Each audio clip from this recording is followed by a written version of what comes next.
I'm Emily Jashinsky. I'm Josh Hammer. I'm Rachel Bovard. I'm Ben Weingarten. This is NatCon Squad, where common good and common sense meet. As always, we have a big show for you today. We're going to start off with Rachel, who's going to tell us about Facebook's assaults on children. Ben is going to fill us in there. We're going to talk about the ACLU's wonderful erasure of women, and we're also going to talk about the timidity of the pro-life establishment. Josh is going to lead that conversation. That's the one I'm most looking forward to, as I'm sure many of us are. So with that, let's start with Rachel and Facebook, her favorite company in the whole wide world. Everybody's favorite company, Facebook. So I wanted to pull a thread on some reporting that the Wall Street Journal has been sort of dripping out about Facebook for the last couple of weeks, specifically their internal research about how their platform, Instagram, affects kids. And now I want to be very clear. This is internal research from Facebook that was leaked to the Wall Street Journal that found that Instagram makes body images worse for 1 in 3 teenage girls. It was really shocking, sort of the breakdown of their internal data, showing that the company knows that, teenage girls specifically state, that when they felt bad about their bodies, Instagram made them feel worse. And I think one of the most shocking facts that came out of this was that 13% of British users and 6% of American users traced their suicidal ideations to Instagram. So, taking existing mental health issues and basically making them actionable and much, much worse. Now, this is, what's also shocking about this is that Instagram and Facebook, and owned by Facebook, knew about this, right? This is their internal data. And so the company, says they're addressing it, but, really hasn't taken any definitive steps to do so. And in a subcommittee hearing last week, there were some pretty tense exchanges between Facebook's rep and the senators in which they asked to see this data. They said, show us, what this data is and what it says. And Facebook said, no, we're not releasing this data. We know our platform's harming your kids, but sorry, we can't be bothered to release it, not even to Congress. And I think even more shocking about that subcommittee hearing was that Facebook sent a rep who presumably knew what he was going to be asked in this hearing and had no definitive answers for them about the research. Oh, that's not my area, he said. I don't know anything specific about these findings. So Facebook sent in a rep knowing he'd be asked about this and gave him no, power or didn't send anyone in knowledgeable enough to answer these questions. So why I'm raising this specifically is because kids, specifically teenagers, are central to the business model, specifically of Instagram. 40% of Instagram's users are 22 and younger, and the platform is supposedly developing Instagram for kids, like an Instagram for children 13 years and younger. So I want to put this on the table because you saw a number of senators really make the link between this kind of data, what we're seeing, about the harm posed to the user that the companies know about, making the link between that and big tobacco of, decades ago, similar concept where cigarette companies knew their product was killing people, but, brushed over it, glossed over it, saw none of their own culpability or responsibility there. Now, some on the right, I put some of this on Twitter, and predictably, my favorite antagonist, Robbie Swabe at Reason Magazine, immediately jumped down my throat and was like, "Oh, I'm sorry, we learned nothing from the moral panic of the video game years."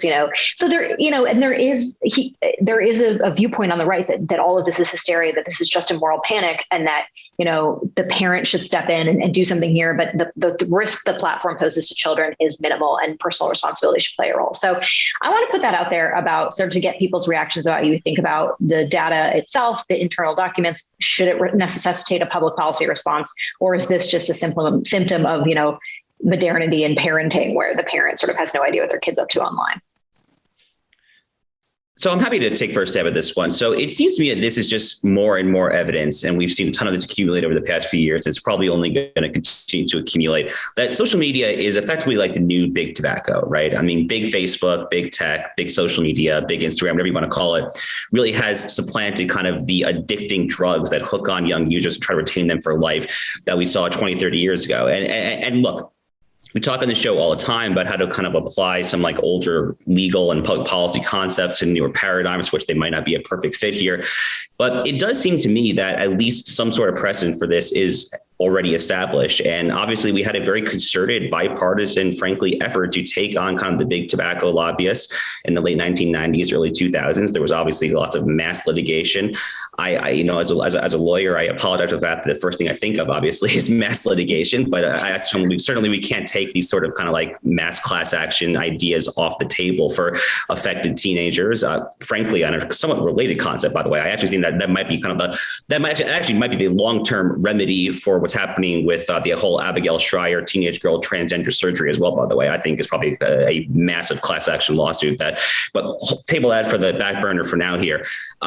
Look, when Josh Hawley was first elected to the Senate in November 2018, he was a freshman in January 2019. He started talking a lot about kind of infinite scroll and a lot of these kind of, at the time, what seemed like arcane, abstruse policies. And I think a lot of kind of the older Republican guard looked at him and was like, dude, what are you talking about here? We've got the debt and regulation, all these kind of Reaganite issues, but these are real concerns here. I mean, like what's happening with social media and Instagram and the way that they are hooking on their users, they know exactly what they're doing. That was kind of the entire point of this Wall Street Journal investigative reporting here. So is there a public policy solution? Of course, there definitionally has to be. And hopefully on future podcasts, we can kind of maybe tease out a little bit more about the arcane details, what that might look like.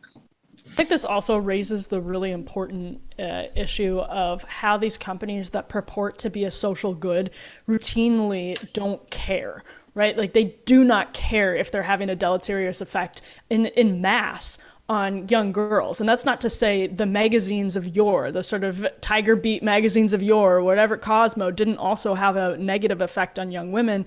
That's certainly possible. Advertising, et cetera, this has always been an issue. But when you have these companies that are enormously powerful, monopolies in their spaces, and are also purporting to provide a social good, and on the inside, they know that that's not always the case, and they know that the cost-benefit analysis is clearly shifting.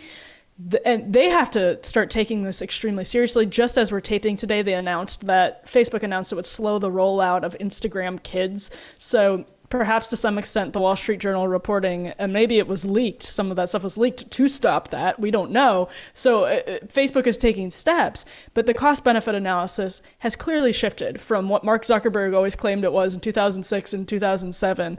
And if the company won't take that seriously in terms of maybe sacrificing profit for the social good, it tells you everything you need to know about them, and it already has.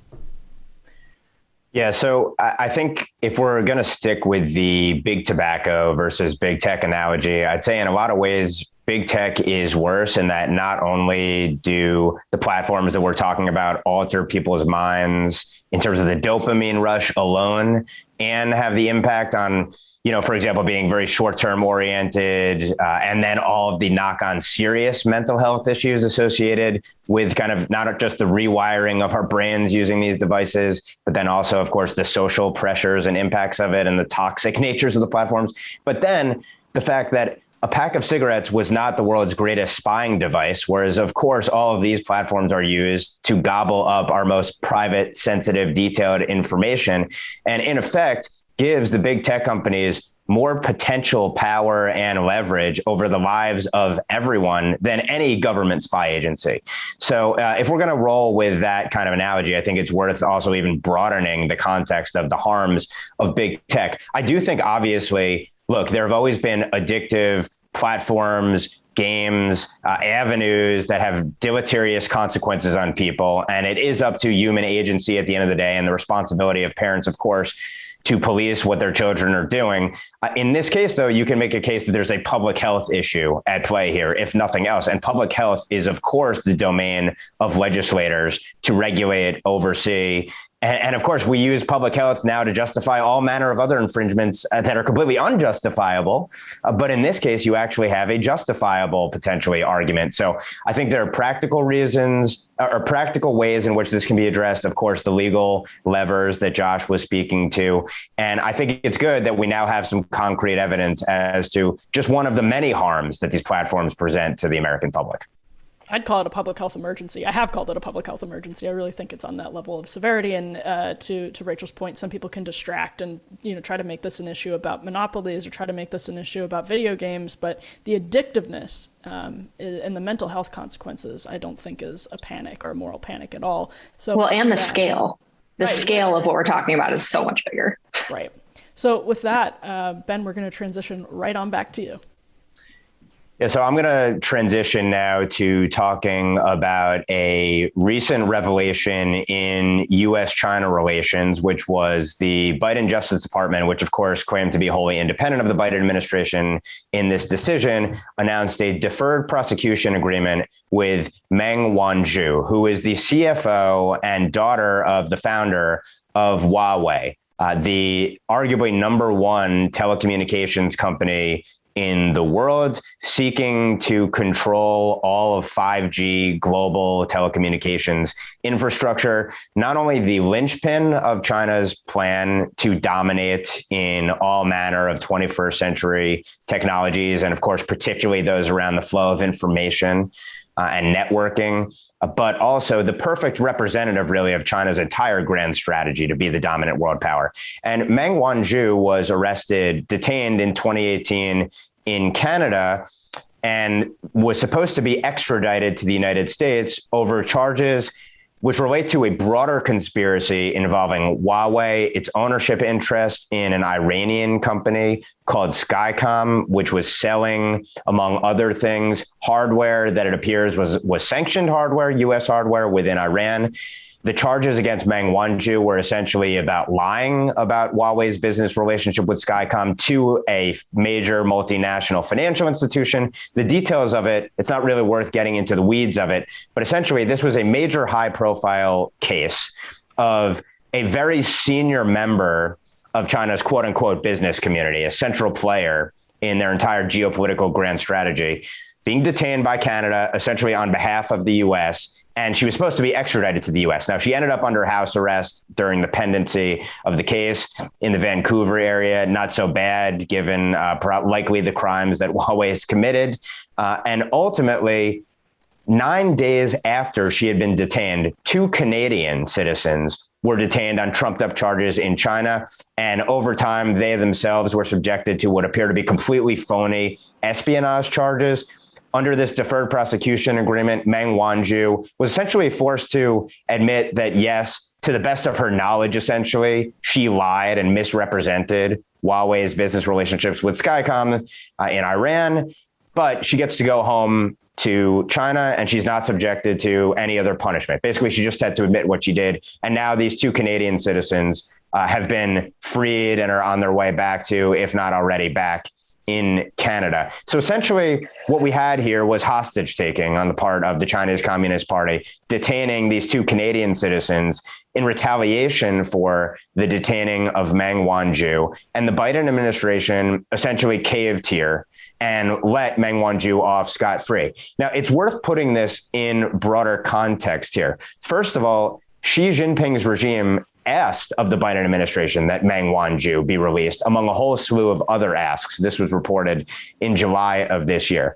The Biden administration has been doing everything it can, bending over backward to try to open up this thaw in relations with China, rather than punishing China for its wrongdoing on a whole slew of issues, because it so desires to have relations on climate change and public health with China, which is laughable on its face. Also, I noticed last week in an interview, Gina Raimondo, the Commerce Secretary, said this, and it's almost unbelievable that she said this to the Wall Street Journal.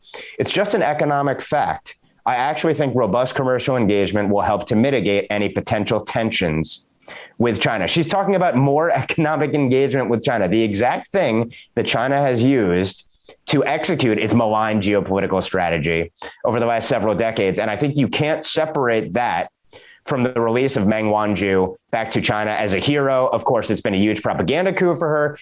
The Biden administration, DOJ, has also allowed those who it appears lied about their relations to the Chinese military in several instances off the hook when the DOJ was prosecuting cases against them. So this needs to be seen in its proper context. We talked about AUKUS as an agreement, which we were pleasantly surprised about, with the Biden administration seemingly working to build a real partnership to counter China. But it's one step forward and about 10 steps back. And this was, in my view, a hugely significant geopolitical decision that goes beyond just essentially negotiating with a terrorist hostage-taking government to the much broader a point that the Biden administration is bending over backwards for a relationship with a malign power that seeks to overtake us. I think it's shameful, and it's going to have massive geopolitical ramifications. So with that, I guess the first question I'd ask to the group is this as bad as I see it? And what do you see as the long-term consequences? I'll go very briefly here for the sake of time. I guess my reaction to hearing this story, and I do not think you're exaggerating, Ben, I tend to agree with basically everything you said, is how to possibly reconcile this with AUKUS, however we want to pronounce this new trilateral relationship between the US, the UK, and Australia with respect to nuclear powered submarines here. And we talked about that in a very recent podcast. And I think kind of the unanimous perspective and consensus was that this is obviously a good thing. It is obviously transparently an anti-China or at least Chinese deterrent measure there in the Indo-Pacific. But I have no idea how to reconcile that sort of affirmatively good policy with a sort of capitulation like this to Huawei, which, as we all know, is obviously just an arm of the Chinese Communist Party. So Rachel, Emily, I'm not sure if you have a way to reconcile that I don't have. Well, I think the point that you hit on is key, is that we have such an incoherent policy approach to China. We can't even recognize it as like our major geostrategic threat. And I think part of that is because it's so unusual, because again, this Chinese power isn't being mitigated just through, sovereign state arms. It's being mitigated through what we would call normally private enterprise.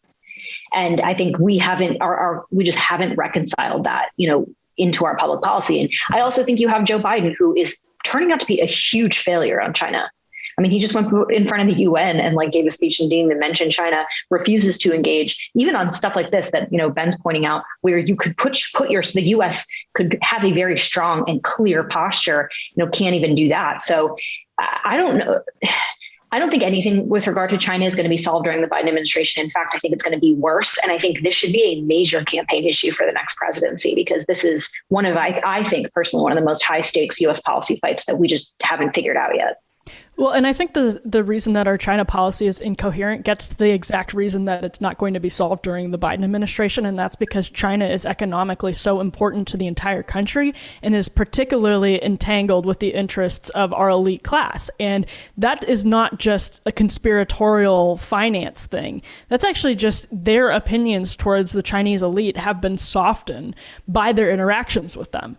And that actually shapes foreign policy. It shapes our influence. And Hunter Biden and Joe Biden are both really good examples of that. People who have been dealing with the Chinese elites for a long, long time, and who don't have that same, they're less hawkish, I think, because of that, because they've had business interests, Hunter in particular, but Hunter is just a microcosm of the American sort of upper class that has had interactions financially and personally with China and with the CCP for so long that it gets to this broader issue of the incoherence where China is strategically so important to us that our policy towards them looks incoherent. Even the Trump administration, the sort of talk was different than the policy and vice versa sometimes, because we know that we can't just shut China out, even though it's morally so hard for us to rationalize doing business with this country.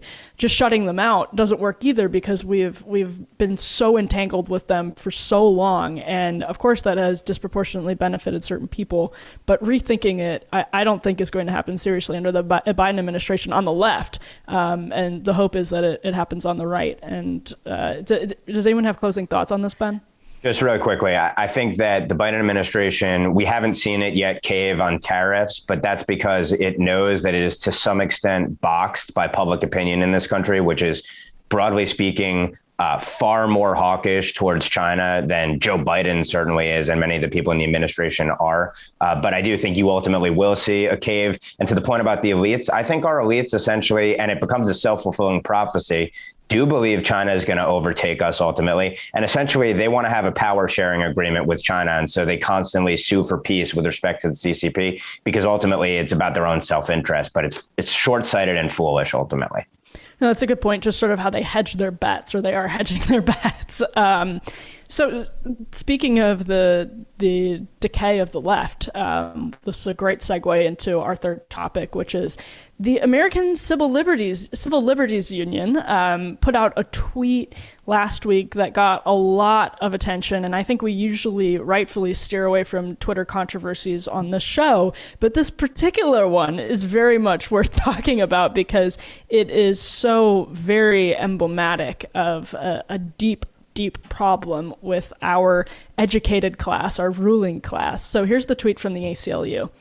With Justice Ruth Bader Ginsburg's death, we lost a champion for abortion and gender equality, and on the anniversary of her death, the fight to protect abortion access is more urgent than ever. If you'll indulge me, I'm actually going to read the quote that the ACLU tweeted on a graphic with that text. So the quote is, "The decision whether or not to bear a child is central to a woman's life, to a woman's well-being and dignity, to her well-being and dignity. When the government controls that decision for women, women are being treated as less than a fully adult human responsible for her own choices."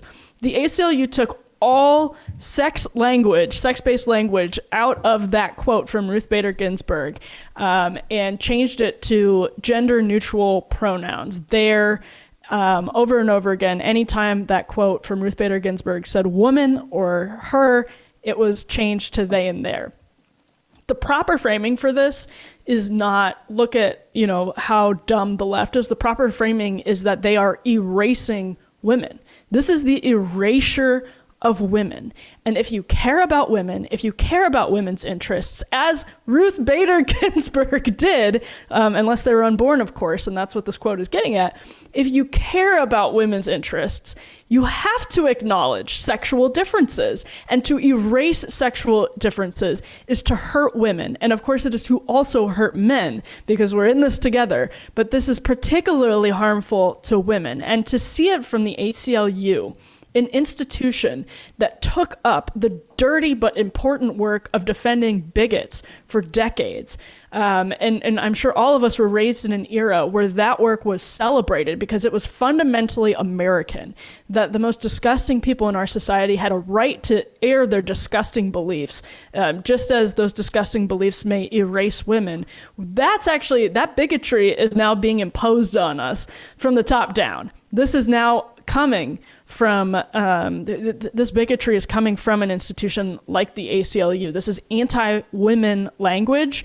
It erases women. It erases our sexual differences to the detriment of women. And to see it from a top institution referring to a Supreme Court justice who is heralded as a feminist icon, it was fascinating. And the context of this quote being about abortion is so layered, and it makes it all the more interesting that Ruth Bader Ginsburg was specifically talking about the reproductive abilities that women have. So on that note, I'm going to toss it out to the group.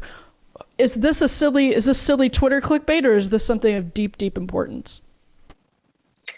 I think what's amazing about this whole debate is because I do think it's more than this tweet. I do think this is an actual movement that exists like in parts of the left. And what I think is so amazing about it is that this is how they're attacking reproductive rights, like what they call reproductive rights. Like if you attack women as part of your pro-abortion debate, you're going to eventually lose the pro-abortion debate. Like that is sort of the outcome here to me, because abortion is central to the whole, pro-life movement, and the abortion side of it is all about female biology, right? They try to make it about rights and about empowerment, but at the end of the day, no, it's about the morality and dignity and humanity of the child, and about a woman's, for the left, about a woman's, choice and her participation in that function. If you remove the woman, what do you have? Like the whole debate falls on itself. So I, for one, am very curious to see how this plays out, because I do think it's actually going to undermine in very significant ways the pro-abortion movement. And so if that's the outcome here, rock on, ACLU. Thank you. So I'll just quickly add just two very quick points here. Obviously endorse everything that Rachel said. The first, obviously, is just the inherent tensions built out in the current kind of intersectional far left. LGBTQRZ, whatever movement. And obviously, we've seen a lot of the human rights campaign in these various organizations in the specific context, of course, of Title IX and the NCAA debate with biological men competing in women's sports in general here. They are so dedicated to this notion that transgender rights, the transgenderism, I guess, in general, is superlative to feminism, as feminism was traditionally understood in kind of this intersectional hierarchy of victimhood, such that they must prevail. And what that means in a very concrete way here is what Rachel is saying, is that femininity, womanhood, the very things that the kind of older generations, the Susan B. Anthonys of the world, the old school feminists actually fought for, are relegated to the back table at best and eviscerated and erased from textbooks and the public discourse at worst. So it is immensely toxic. You obviously have seen come an older generation of second wave, I guess you would say, feminist icons, kind of the Martina Navratilovas of the world, obviously, who have kind of come out swinging against this notion that biological men can be quote unquote women and compete against them in athletic competitions, for instance, here. But to answer your direct question, Emily, I do think it is more telling as to the direction that the left is headed here. There are all sorts of kind of inherent tensions that play out, by the way, in the intersectional left's hierarchy of victimhood.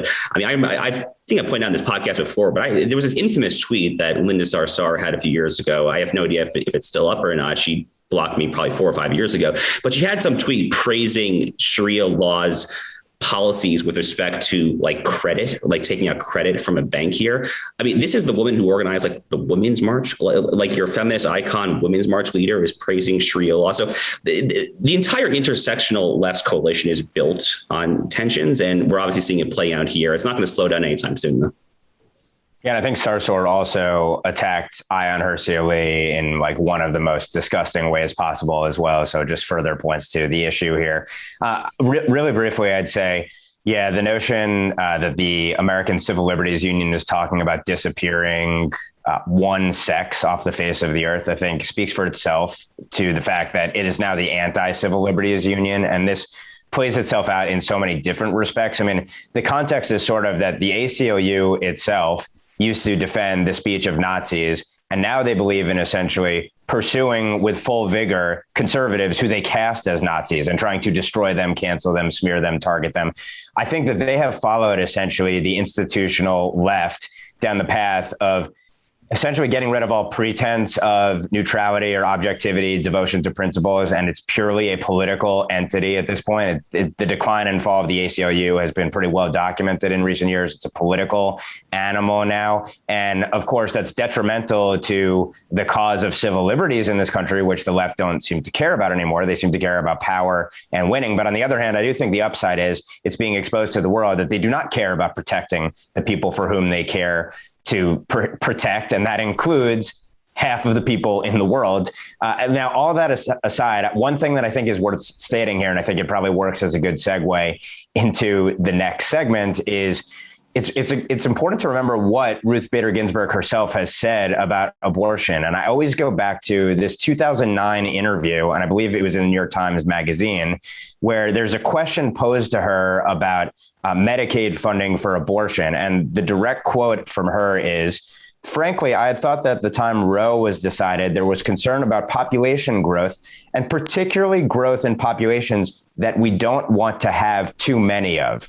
That's Ruth Bader Ginsburg talking about abortion. Now, it seems like she has the Margaret Sanger eugenicist sort of view of abortion. She was never pressed on this point, but it's kind of amazing. You look at the left, they went from the eugenics view to now disappearing all the women on earth. And I think that's the decline and fall of the left in a nutshell.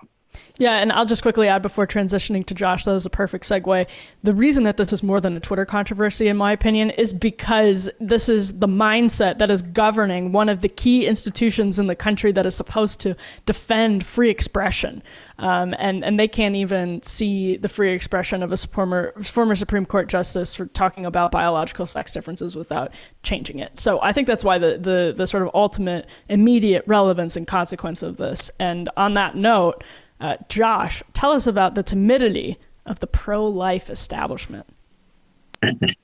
What a tease, what a segue. So the news hook to bring the Dobbs versus Jackson Women's Health case back to the forefront is the fact that oral argument date has been set. Oral argument will take place on December 1st. So it's coming up pretty soon. The court will predictably save this case until the last week of its term in all likelihood, so that That'll happen next June, in June 2022. So we've talked about the Dobbs case before on this podcast, but I think it's worth talking about for a couple of related reasons here. One is we saw kind of a flurry of amicus briefs filed in this case by various pro-life scholars, pro-life litigants, advocates, and so forth over the past couple of months. It's worth highlighting that the NRLC, the National Right to Life Committee, which is purportedly the nation's #1 pro-life organization here, in their amicus brief in the Dobbs versus Jackson Women's Health case, and it's probably worth just reminding the listeners and viewers who no doubt know this, the Dobbs case is a case on Mississippi. It deals with a Mississippi statewide 15-week abortion ban. In the questions presented to the Supreme Court, they effectively take on Roe and Casey directly here. So the Attorney General, Lynn Fitch from Mississippi, in her amicus brief, nobly called for the court to forthrightly and unapologetically overturn Roe versus Wade and its successor case, Planned Parenthood versus Casey, if need be. So the Attorney General of Mississippi did her job, and a lot of other pro-life amicus briefs did theirs. National Right to Life Committee did not. In their amicus brief, they actually they made no reference whatsoever to overturning Roe versus Wade. They completely ducked the question here. In fact, they only called for the court to develop a new quote unquote roadmap for deciding abortion cases, calling for, at best, a kind of mild, lukewarm, ham-handed tweaking of Planned Parenthood versus Casey, which of course introduced to the world the quote unquote viability standard back in 1992. And the National Right to Life brief, it didn't even call it necessarily to rule Mississippi's favor. It said, after you develop this quote unquote roadmap, remand it back down to the Fifth Circuit, the court that I clerked on a few years ago, and have them decide here. So look, National Right to Life Committee, I personally don't think I've ever donated to them. A lot of people, my old friend Eric Erickson, among others, has, I think, over the years consistently called out that they are not exactly on the front lines of actually taking aggressive pro-life positions, despite their lofty title and their lofty perch in kind of the pro-life hierarchy here. But I do think it kind of speaks to a broader, how should I say this? I don't want to say intellectual rut. That might be like a little overstating it, but kind of just a general sense of tranquility and at ease with where we're going in the conservative legal movement at large here. And this past weekend, I was at a conference that shall remain nameless, and I will not name participants in the conference because of off the record Chatham House rules and whatnot. But I suffice to say that this sentiment that in the Dobbs case, if we don't actually overturn Roe versus Wade, that it's okay, incremental victories, we're winning, blah, blah, blah, Trump lower court judges, blah, blah, blah. We've all heard this a million times, right? This notion was just kind of like repeated ad nauseum here. So I think it's worth just confronting this and saying very forthrightly, from my perspective at least, this is a delusional talking point. This is a delusional talking point from my perspective. We are going to be 30 years past Planned Parenthood versus Casey by the time the Dobbs case comes down here. We have a nominal 6-3 Republican majority on the court, even holding aside Chief Justice Roberts. It's still a 5-4 majority, 3 Trump nominees. Obviously, the Trump administration had the purportedly best vetted, most well-oiled machine in the history of Republican judicial nominations here. This is the time to overturn Roe versus Wade and Planned Parenthood versus Casey. And I think it is frankly embarrassing for self-proclaimed pro-lifers to expect anything short of that at this juncture here. Now, is that going to say that anything short of that should cause us to, go to our local courthouses and start fires and burn stuff down? I'm not calling for that here.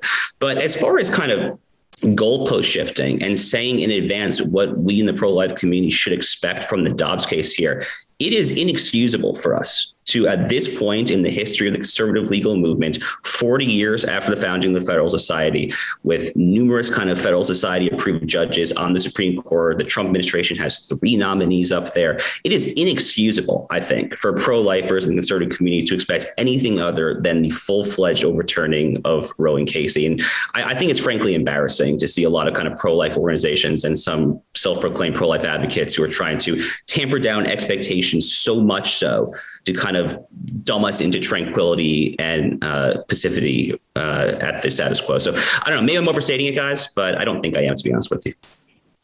So I wrote a piece, I guess it was 3 years ago now, reflecting a similar sentiment. It was called Requiem for the Pro-Life Movement. Kind of just put it out there, based on kind of a lot of what you're talking about, which is that a lot of the pro-life movement in DC has become an establishment force, right? That they don't actually want to reach their end goal. They just sort of maintain. And, they have created a movement that, in my opinion, has become far too easily pleased with crumbs, right? With, promises made that aren't kept. And, from Republican leadership, they're very happy with their one pro-life vote a year, that is put on the floor on a Monday night on a bed check vote, never whipped. And that's all you get. But everybody backslaps and congratulates themselves for fighting for life. And that's created a movement that's forgotten its goal, which is, as you point out, the repeal of Roe v. Wade. This is the singular focus of the pro-life movement. It starts and ends there. And if we cannot attack that, in this moment in particular, it's like, what are we doing? Why are we even here? And so I have seen the sentiment that you described reflected broadly in the movement, in the pro-life movement. And I think National Right to Life putting forward an amicus that can't even call for the repeal of Roe is just peak and should give everyone the idea of where they stand, which is, again, to sort of give cover to politicians who are too weak-kneed to actually call for what's necessary. So I'll jump in really briefly. This seems to be sort of an analog to, quote unquote, kind of like the professional conservative class on so many different other issues. They love to talk a big game about a topic going into an election year, and then they give it up when they actually have a chance. Well, we don't have the presidency. Got to take the presidency. Got to get a Supreme Court majority. Got to get majorities in the House and Senate. Oh, we don't have big enough majorities. Can't do it. This is a way of thinking, by the way, that the left would never use. The left would say, we're going to use every lever of power and we're going to ram it down the other side's throat by hook or by crook, essentially. And again, not to say that we should sink to their level or use necessarily the kind of chicanery that they use to impose their views on us, but it is to know that if the other side is going to fight that hard, you better have a counteroffensive. You better have a strategy to compete with them. I would urge everyone, read Josh's article at First Things. Mississippi asked SCOTUS to overturn Roe. I was doing some research on this topic before. I found that really eye-opening about the way this case is likely to be argued. And there's also a really insightful write-up by Sharif Girgis that Josh cites in there, which talks about the fact that the court isn't necessarily going to be able to give a watered-down opinion here, the Supreme Court. This really may be full overturn of Roe and Casey. And if not, it's going to make just an utter hash of the law to an even greater extent. Even if you didn't have the courage of your convictions on an issue like this, at a very minimum, you could say, this is horrible legal precedent. They're making up all of these balancing tests and such that have no place in the law whatsoever. It completely makes a mockery of our legal system if you don't want to go down the moral and principled arguments. And we obviously focus on the moral and principled arguments here. But regardless, if you don't have the courage of your convictions there, you should see it. If you're really a conservative and you care about law and order and respect for the law, it's just you can't justify backing these sorts of policies. And so I guess the question becomes then, if it's a purely political calculation, this sort of goalpost shifting and the like, that essentially you think, well, we may believe in something, but society is not there. And so we think it's a losing cause and it's going to cause us to get shellacked in the midterm elections and beyond. I guess an open question for us is, do we think that's right or not? Or will the American people reward those representatives and political leaders who actually have the courage of their convictions and do what they said they were going to do? I think that's an open question, but I think it's something we probably ought to consider here. Yeah, I'll just say what's fascinating is, Rachel talks about this all the time. If our Republican establishment was pro-life in the way they claim to be, the priority wouldn't be tax cuts when you have all houses of government. And what's so interesting to me is I do think the reality of overturning Roe, when you have it's been hanging by a legal thread for so long. It was such a bad opinion when you have Ruth Bader Ginsburg herself criticizing Roe. The sort of thin line between the Roe world and the post-Roe world has always been narrow. But now that it's real, pro-life Republicans, people who campaign on being pro-life, they're terrified of that reality. They're utterly terrified of that reality because of the political ramifications. And what's so interesting about that is it speaks to how culturally ingrained Roe is in our society. It speaks to how dramatic of a change this would be in society, that establishment Republicans who may be intellectually sort of pro-life in their heads, but value their political power over it. Isn't that fascinating? It tells us how important Roe has been to our sexual politics, to our everyday lives as a culture, how much it dramatically changed everything, and it will dramatically change everything if it's overturned. Obviously, we'll see states take actions when that happens, but it's a very, very interesting thought. So on that point, let's transition to everybody's final thoughts. Who wants to start us off? Well, I'll start us off and basically just continue where I left off previously here. I really do not think I'm overstating the case here. As someone who was vetted, trained, whatever word you want to use in the Federal Society, I think I'm literally a card carrying member still. This has to be viewed as a do or die proposition here. If the court cannot, again, I am not saying that anything short of overturning Roe should cause us to physically march on the courthouses and take stakes and burn stuff down. But we have to view this as the marker that we have been fighting for here for decades, for literally decades now.